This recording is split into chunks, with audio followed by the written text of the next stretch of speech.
Hello, everyone, and thanks for joining us on the program today. I'm Amarachi Ubani in Lagos. Here are the stories from our headlines this hour. U.S. President Joe Biden says America is all in on Africa and announced new deals with the continent. Ukrainian President Volodymyr Zelensky gives some insight into the war on the front line, says there's no calm there. And nurses in the UK begin a 2-day strike over pay.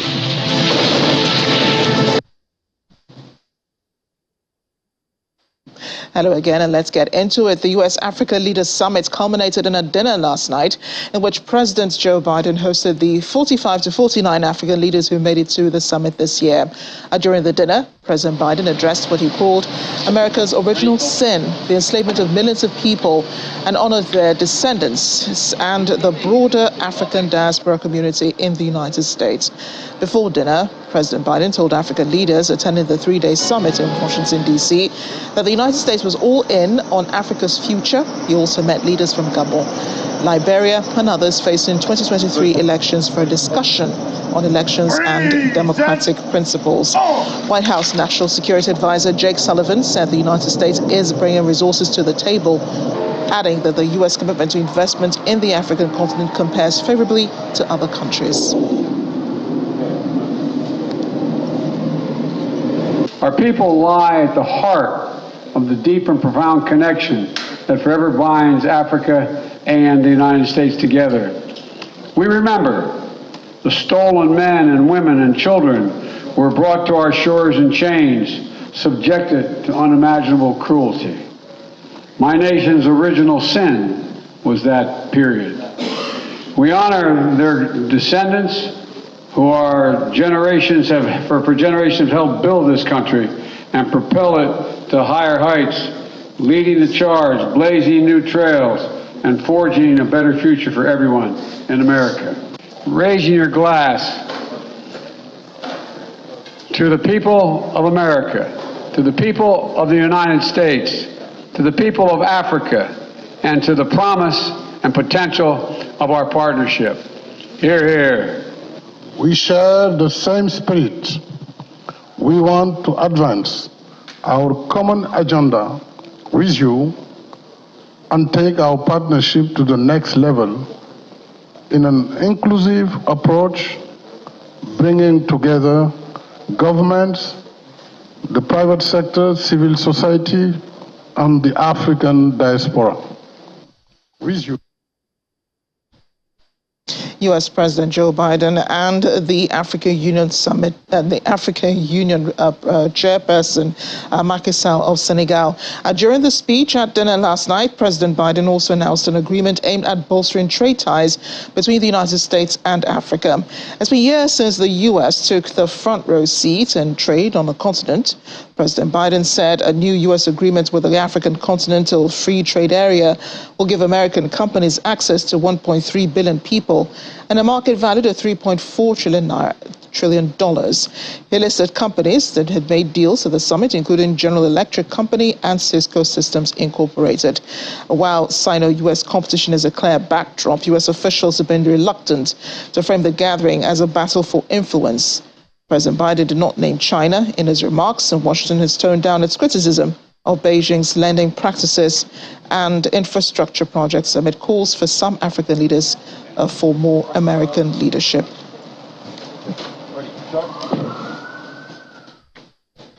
Joining me now is the VOA's Ignatius Anno, who's been covering this 3-day summit on the ground for us. Ignatius, great to see you.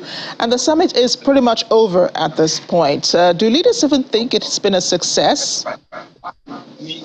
Thank you very much, Amarachi, and great to see you too. And you're right, it's day 3 and the final day of the second U.S. Africa Leaders Forum right here in Washington. And it's been a long one for the leaders who have been represented here, including delegations and the business communities that have come to the United States to firm up some deals as the U.S. seeks to deepen its relationship with the African continent.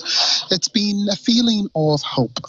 The African representatives that have attended this particular summit or currently are still attending, it's a few hours for it to go, are expectant of, seeing a lot of action behind some of the promises and the deals that have been firmed up.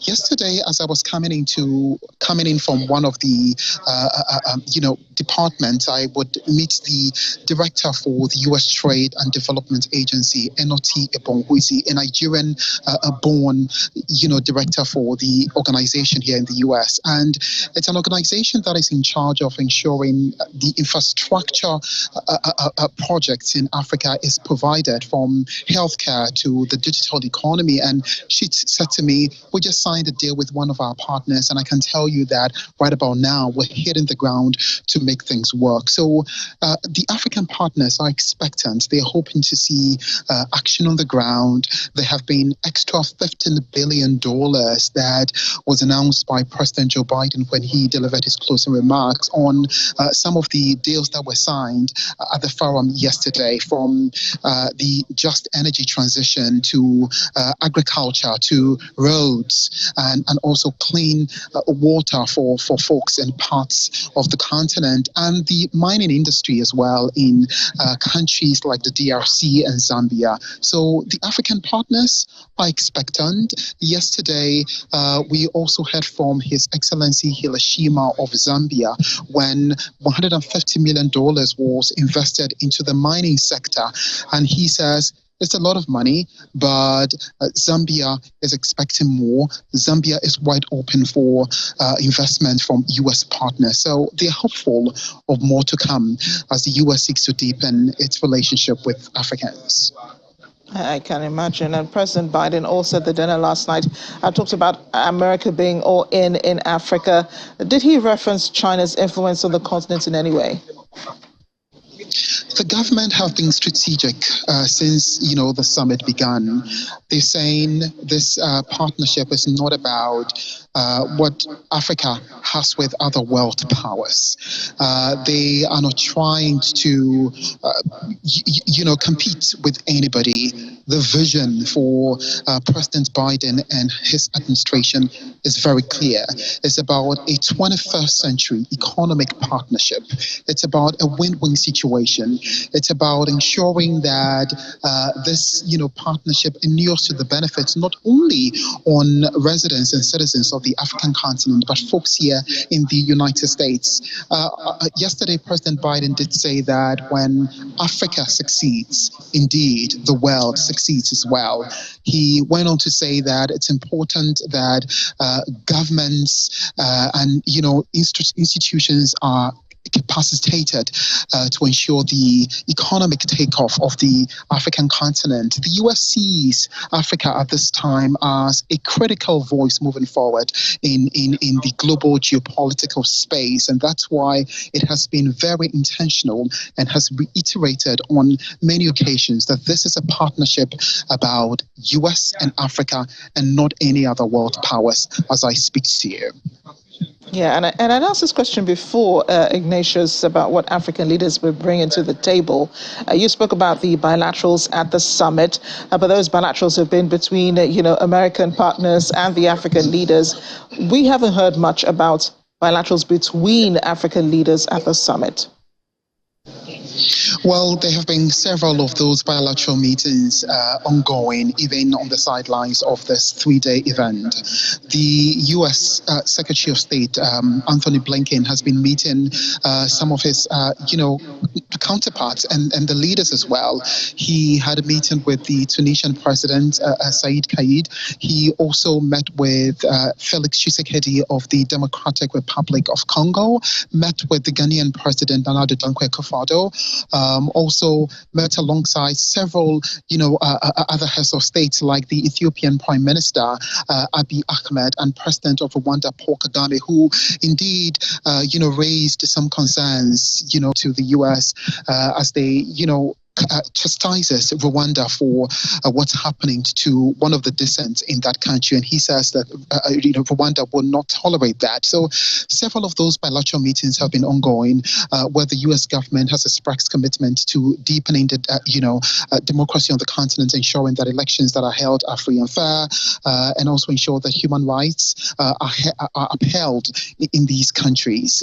So several of those bilateral meetings have been taking place alongside the business forums that have taken place and the plenary sessions that have been ongoing, Amarchi? Yeah. So yes, you just made my point actually, which is that, there have been bilaterals going on between American partners and African leaders, but what about between African leaders themselves? You think they take the opportunity to actually iron out a few issues and make a few deals while they're seeing their fellow presidents and leaders at the summit? Well, at this time, it's not a platform that is going to allow, other African heads of state to have bilateral meetings with other African heads of state. This is a conversation and a platform for both continents to kind of firm up deals. And so you're seeing, the U.S. government officials have talked about Anthony Blinken and even, President Joe Biden himself, sitting down with some of these presidents to firm up some deals and have conversations behind closed doors. We haven't seen, African heads of state meet their own selves, behind closed doors. I'm sure if that's supposed to be done, that would happen in member countries from now on. Thank you so much, Ignatius. It's been 3 wonderful days of coverage of the U.S. Africa Leaders Summit. I guess you get some time off after this, hopefully. And thanks again for covering the summit for us here on Channels Television. Thank you very much, Amarachi. It's been a great time, just speaking to you guys and helping us get the word out to the various places that it's needed at this time. Thanks again. Now, some analysts have been speaking on the outcome of the U.S. Africa Leaders Summit holding in Washington, D.C. this week. Zimbabwean political analyst Rashwit Mukundu said past U.S. interventions in Africa had not brought benefits to the continent and future policy needed to be based on a coherent strategy. Horace Campbell, professor of African American Studies and Political Science at Syracuse University, called the summit a desperate attempt to restore U.S. military presence and political influence on the continent. According to Campbell, the U.S. government's framing of Africa as being divided into 2 blocks, Sub-Saharan Africa and North Africa, was insulting and did not acknowledge the unity of the African continent as demonstrated through the influence of the African Union and its Pan-African Agenda 2063 initiative. We look back at Libya and the intervention of America, which was not that positive. We look back at many other crises in Africa that the USA has not necessarily played a positive and leading role. So what we have seen over the past, of course, is that there has been so much of talk and no action. And what is needed now is a coherent mechanism in terms of timelines, in terms of funding, in terms of systems that needs to be put in place. The conference in Washington that is to be held by President Biden is a desperate attempt by the government of the United States of America and by the military to restore credibility for the U.S. Africa Command and the efforts of the United States to give meaning to its strategy for sub-Saharan Africa.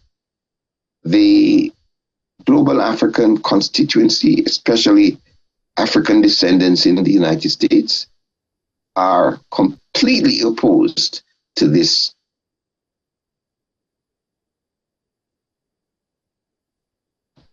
Joining me now to discuss this further is a former permanent secretary at the Ministry of Foreign Affairs, Ambassador Joe Keshi. He joins me now from Abuja. Ambassador Keshi, thanks for joining us on the program today. What do you make of the U.S. Africa Leaders Summit, which has been going on over the past 2 days, today being the last day? Well, thank you, first of all, for having me, and compliments for the season. I think this conference has been very interesting because for me, it marks a remarkable shift from previous American engagement with the continent. If you recall, the Americans have spent the last few years before Donald Trump, lecturing us on so many things, on human rights, on the dangers of, borrowing from China and the rest of it. And today they are making a complete, reversal. It was nice to hear your reporter saying that there was no lecture, a lot of engagement between the business community and the government. You'd also recall, Amarachi, that on one occasion, or more than one occasion, we've had this conversation, particularly over the American policy in this continent, and their focus on the Chinese loans and the rest on our tilting towards China. And I did say to you that if the Americans want to reverse up, they should just put money on the table. And today, at least, they've pledged 55 billion, which is not enough, but it's a start compared to what they used to do or say. And you now have a lot of businessmen. Your reporter reported that the bulk of the engagement has been between the private sector, which is a very good thing. Look, if all the deals that are being made can be closed and properly executed in the continent, I think Africa will be, at the end of it all, the beneficiary of those deals. And in any case, even if there's been bilateral agreements and the rest between the United States and African governments, it's the business community at the end of the day, the private sector, that will have to implement the bulk of it. So in a way, this is something like a significant shift of American past behavior. We should welcome it. We should explore and encourage them to do more. But let me say this, the success of it all at the end of the day depends on what we do in the continent, not what happens in Washington. Indeed, you're right. And much of that money, of course, is going into the private sector. It's going into projects in clean energy and digital and innovative technology. So that would be a great takeaway from the summit, wouldn't it? But also, I mean, with all of these summits we've been having, the Africa leaders have been participating in, you've got the Turkey-Africa Summit, the French-Africa Summit, the China-Africa Summit, among others, all of them emphasizing on engagements by the countries with Africa beyond the photo opportunities for the leaders. What are the actual benefits do you think Africa will be getting from this particular summit, apart from, the $55 billion? I mean, you heard the Ghanaian president yesterday saying Africa is always begging, and we shouldn't be begging at a summit like this. Well, there are quite a few of us who are opposed to this sort of summit, where, leaders of the world in some parts of the world now found it convenient to invite African leaders. And should I use the word, the tragedy of it all was when the first invitation, I can't remember from where it came, OAU actually took a stand on what should be done. But African leaders themselves validated their own decision, and everybody, was prepared to jump into the plane and race to whichever country invites African leaders for, But look, the summits have started, and here we are. I'm not too sure that this is the time to begin to argue about the benefit or usefulness of this summit. It's already begun and holding. I think the best that we can get out of it is to really engage in a meaningful manner, in a way that at the end of the day, there's a mutual benefits, for both parties. Now, I think your reporter said that they are going to review, or they are going to sign a new trade deal with the African continental trade and the rest of it. But what will make this thing successful is what we do in Africa. You recall AGOA, for example, and the question we should ask ourselves, how many countries have benefited from AGOA? Nigeria at least hasn't benefited much, but AGOA is still in operation. So our ability to benefit from these engagements will depend on how and what we do in our respective countries. And if we do that, we begin to see the benefits. And let me add this. Almost all the countries of the world have benefited from similar, and yes, not calling all the leaders, but it was in so many ways American technology and leadership that has helped a number of other regions.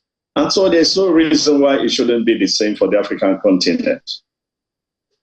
Yeah, and we haven't seen much engagement from the Nigerian delegation at the summit, but I know that President Buhari reportedly met with President Biden on the sidelines of the summit, and that Nigeria also signed the Artemis Accord. It's a partnership with space exploration technologies to provide broadband access across Nigeria. What do you make of these engagements and the outcome? Well, look, there are a number of Nigerian businessmen attending this summit, and that's good news. Again, I make the point that at the end of the day, the bulk of what is being signed will be executed at the private sector level, which is good and will benefit from it. It's better than when some of these things and resources is left in government hands. So the agreements have been signed, and I just hope that we would do our own. We will live up to our own part of the deal. The one you mentioned, I think that the best we can get out of it is helping us to develop and to rebuild the capacity, of our space agency here in Nigeria. Under the leadership of Professor Turner, if I recall, a lot of work was done in terms of building the capacity of the space agency. The satellites we have, out there, their lifespan has expired, and I'm not too sure if we have any satellite, in space or going around the world. But the most important thing is this is a start. It's a new beginning between us and the United States, and every opportunity like this we must exploit to ensure that we benefit from what is possible. And I think this is a very good one, at least for our space agency and for our space policy. Thanks again, Ambassador Keshi, for your analysis on the issue. Thank you. Thanks for having me. To other parts of Europe now, the National Health Service nurses in Britain have staged a strike, their first ever national walkout, as a bitter dispute with the government over pay ramps up pressure on already stretched hospitals at one of the busiest times of the year. An estimated 100,000 nurses will strike at 76 hospitals and health centres, cancelling an estimated 70,000 appointments, procedures and surgeries in Britain's state-funded NHS. Britain is facing a wave of industrial action this winter, with strikes crippling the rail network and postal services and airports bracing for disruptions over Christmas. Inflation running at more than 10%, trailed by pay offers of around 4%, is stoking tensions between unions and employers.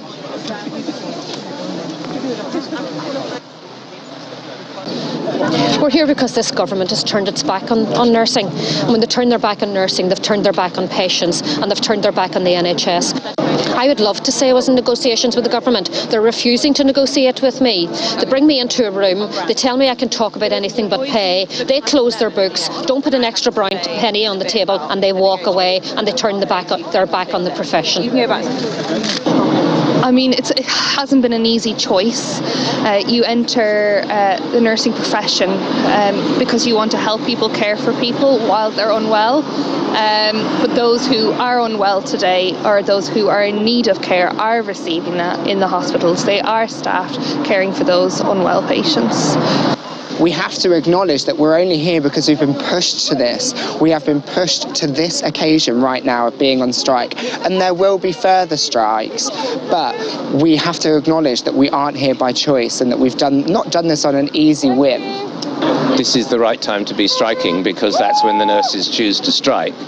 This is what's wrong with the time. It's always inconvenient for everybody. It's inconvenient for the nurses, but there's inflation, the NHS is under threat from this Tory government. This is the right time to strike. We need coordinated action across many different sectors, and I completely support the nurses in this.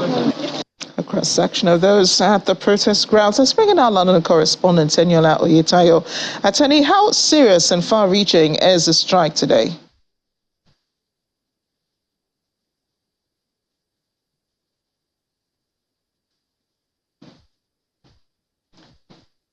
We are having problems hearing Teniola.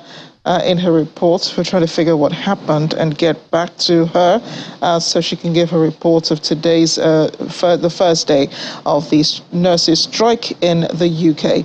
In the meantime, the European Parliament President Roberta Metsola is promising to lead reforms to prevent a repeat of a corruption scandal that has rocked the Assembly. Metsola told the 27 EU leaders meeting for a summit in Brussels that information received from Belgian authorities showed there are serious suspicions that people linked to autocratic governments are seeking to subvert EU democracy. However, Metsola, who acts as Speaker of the Parliament, has vowed to lead a strong process of reform. Prosecutors suspect a Greek MEP, Eva Kaili, and 3 others accepted bribes from World Cup host Qatar in a bid to influence European Union policymaking in one of the biggest scandals to hit the bloc. But Kaili and Qatar have denied any wrongdoing. First of all, of course, these criminal proceedings involving the Parliament are damaging. They are damaging for democracy, for Europe, and for everything that we stand for. Trust that has taken years to build, but only moments to destroy, will need to be rebuilt, and this work starts now. As of today, I am putting together a wide-ranging reform package to be ready in the new year.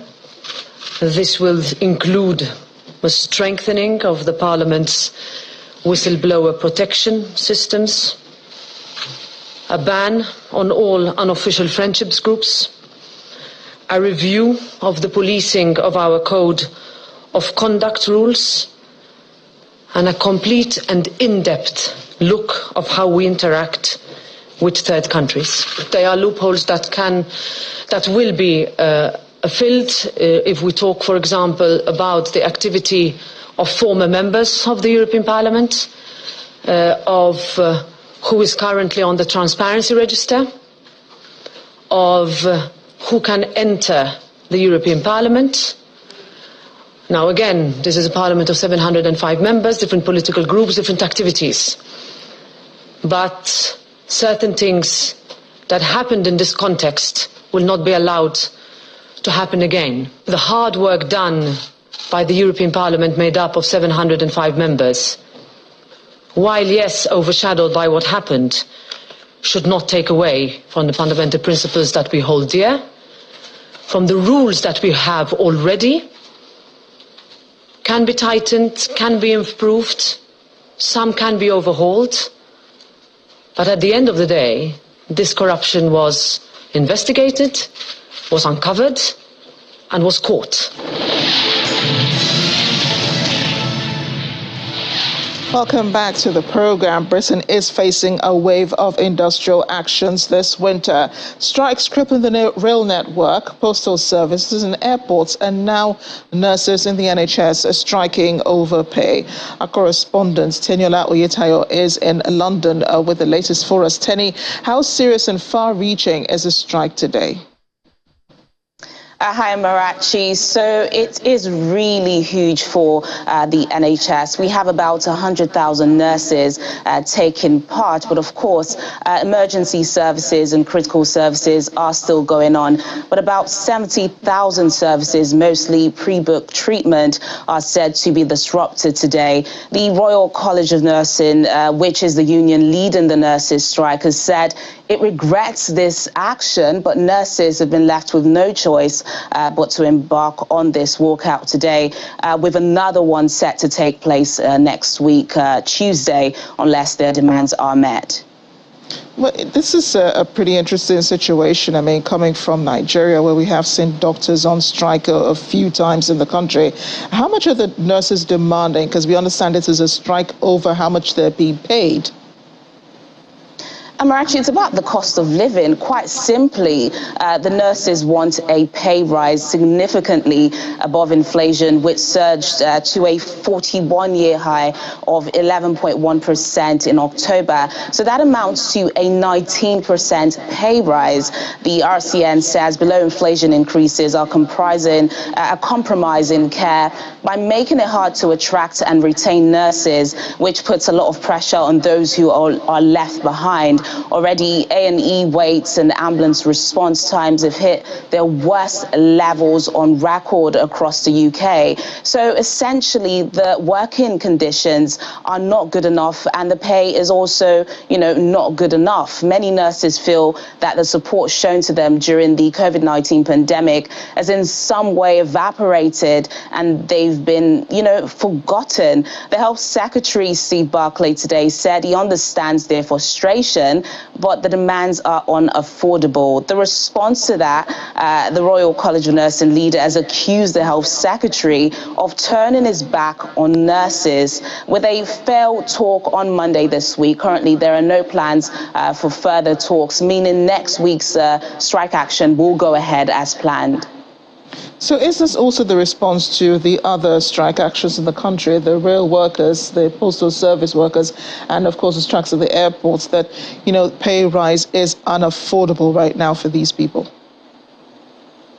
Rail workers also embarked on strike this week, and getting to work has been terrible. And it is pretty much the same response from the government that, the demands can't be met at the moment because the government has a lot to battle with. The cost of living is terrible at the moment for many people, and the government says that these demands can't be met at the moment. So it is basically the same situation for rail workers as well. So we are expecting more strikes next week and also in the new year. Well, hang in there, Teniola. Hopefully there will be some change coming soon. Thanks again. Hopefully. Thailand's royal palace says the king's eldest child has been hospitalized due to a heart problem. 44-year-old Princess Bajrakitiyaba is said to have lost consciousness early on Wednesday while she was attending a working dog championship organized by the army in northeastern Nakhon Ratchasima province of Thailand. In a statement from the palace, she was flown by helicopter to Bangkok after her condition stabilized. The princess is being treated at Bangkok's hospital where she is undergoing treatment and regular checkups. South Africa's President Cyril Ramaphosa is faced a vote from his party this week on whether he will represent it in 2024 after elections, after he narrowly escaped being forced out by a scandal over millions of dollars found at his private farm. Ramaphosa will need to resuscitate a party that is less popular than at any time since Nelson Mandela led it to victory in the first free elections in 1994, or he may risk losing its majority in parliament. It looks as if to most South Africans, the ANC was a great liberation leader, but it has got serious shortfalls when it comes to managing a complex society in a democracy. As a post-liberation party, there's been serious shortfalls within the ANC. So this conference is being seen also as a battle between good and evil within the ANC. That's how it's being seen. That's not how I see it myself, because I do think that the ANC will most likely still remain the same, incremental on the fight against corruption, trying to survive. It balances itself out to a point where the ANC needs him to survive 2024. He needs the ANC for the protection because he's isolated, but also in the greater scheme of things, he remains still relatively believable compared to what's out there within the ANC. The fact is that while we are discussing the question of Phala, we are discussing all these issues, we are not discussing a strategy on development. That's an opportunity cost. That also takes our attention away, because the more you look into this scandal every day, your mind, it's far from planning and going forward. It almost exists as a reaction to scandals, and that is where I think we are headed for. We are no longer talking about the bigger issues. Director General of the World Health Organization, Tedros Ghebreyesus, says he's hopeful a COVID-19 pandemic will no longer be considered a global emergency sometime next year. The WHO body meets every few months to decide whether the new coronavirus, which emerged 3 years ago in China's Wuhan and has killed more than 6.6 million people, still represents a public health emergency of international concern. The designation is intended to trigger a coordinated international response and could unlock funding to collaborate on sharing vaccines and treatments. Last week, less than 10,000 people lost their lives. That's still 10,000 too many. And there is still a lot that all countries can do to save lives. But we have come a long way. We're hopeful that at some point next year, we will be able to say that COVID-19 is no longer a global health emergency.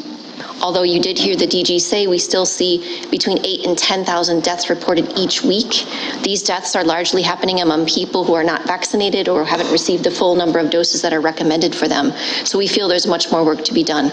So the Emergency Committee will be looking at the impact of the virus in various settings in the context of other circulating pathogens, in the context of war, in the context of other crises that they're facing, droughts, floods, etc. The question is, and the question that Dr. Tedros will ask the committee to advise upon, is to whether the actual event associated with the virus still constitutes a public health emergency of international concern. Are there unusual features still? Will there be an unusual variant or a new variant emerging? Does the virus require a comprehensive, coordinated global response? Well, if we've, as the DG has said, if there are huge chunks of the population that still don't have access to vaccine, I think the world still has a job of work to do.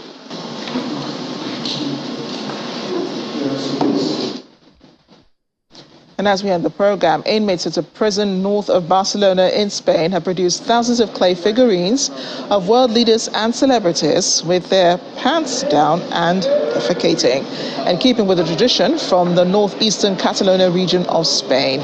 Originally, the Cagana Pooper figures were shepherds hidden among nativity scenes to be spotted by family and friends, but the tradition has expanded to include famous figures in the headlines over the past year. The Puig-les-Basses prison taught inmates how to make the statuettes in collaboration with a private family business. That's Kagaknak.com. This year, it added Ukrainian President Volodymyr Zelensky and British Prime Minister Rishi Sunak to its collection of more than 600 models, including Russian President Vladimir Putin, the late Queen Elizabeth II, and her son and successor King Charles III. About 70 male and female inmates work 4-hour shifts throughout the year to mold, bake, polish, and paint the figurines. Wow. Did you see anyone familiar? Thanks for watching. I'm Amarachi.